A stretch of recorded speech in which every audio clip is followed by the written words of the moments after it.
everybody! In today's video I will show you how to prepare a size that will seal off the paper so it no longer absorbs water. For preparing the size I shall be using wheat starch, one of the traditionally used materials for Persian miniature painting. First, add to 1 quantity unit of starch 4 quantity units of distilled water and let it rest for 30 minutes to 1 hour. Then, for the cooking, to avoid a direct flame, I'll be cooking it in bain-marie, meaning I will put my glass heat-resisting container in a pot with boiling water at medium heat. At first, I have an opaque watery solution, which then will start to become denser with a thicker consistency and translucent. When that happens, remove it from the heat and let it cool off. Don't forget to stir constantly while it cooks. This will break off any blobs that form and assure a homogeneous solution. As you can see, now it's starting to become thicker and also a little bit translucent. And I'll keep stirring for a little bit to make sure all the opaque areas are gone. And now it looks about right, and I will remove it from the heat. After cooling off, it will turn into a translucent jelly. Before the next stage, you must make sure the cooked size has cooled and it's lost its fluidity entirely. If you tilt the pot, it will hold its shape and move as one solid jiggly mass. Now, because starch molecules realign and trap water as they cool, a process called retrogradation, you cannot use it straight out of the pot after it cools.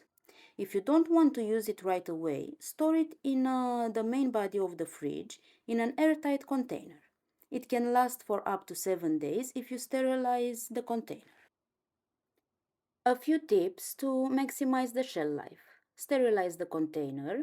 Seal it tightly in a completely airtight container to prevent the gel from drying into a hard, unworkable plastic-like crust. Or use a traditional water cap technique, meaning after the jelly solution has cooled off, gently pour a very thin layer of room temperature distilled water over the top before sealing it. This water layer will act as a barrier against airborne mold spores, and then you will simply tip the jar and pour the excess water off when you are ready for the next stage. If you store your solution in the fridge, make sure to allow it to come back to room temperature before this next stage, because otherwise it will be difficult to mix. Start by adding little quantities of water and mixing it into the jelly solution, and keep mixing and keep adding water and keep mixing until the solution becomes fluid. Why fluidity is crucial is because Persian miniature paper preparation relies on layering. The liquid must be fluid enough to sink deep into the fibers of the paper rather than sitting on top of it. If the mixture is even slightly too thick, it will dry into a brittle, plastic-like shell that will crack. To make sure there aren't any blobs of starch left in the mixture, it's good to filter it through a cheesecloth. I didn't have one and I improvised with a towel. After the filtering process, if it's necessary, you might add a little bit more water or maybe a little bit more starch mixture, depending on what the solution requires. Like cooking, you'll need to do it a few times until you develop a sense of the measurements. Now, how to test the perfect fluidity? There are 3 ways to test it. First is the finger test. Dip your index finger and your thumb into the liquid and rub them together. It should feel smooth and wet like water, not sticky as syrup. When you pull your fingers apart, there should be no resistance or tacky feel. Then there is the spoon test.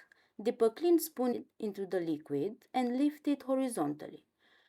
The liquid should run off instantly. It should leave behind only a very, very faint, semi-translucent milky film on the back of the spoon rather than a thick coating.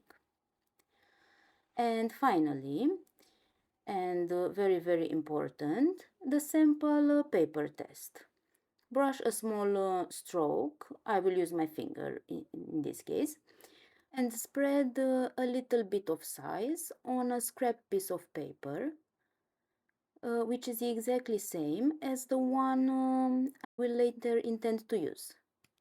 If it is correct, the paper will absorb the liquid almost instantly, wetting the surface evenly and without leaving a glossy layer.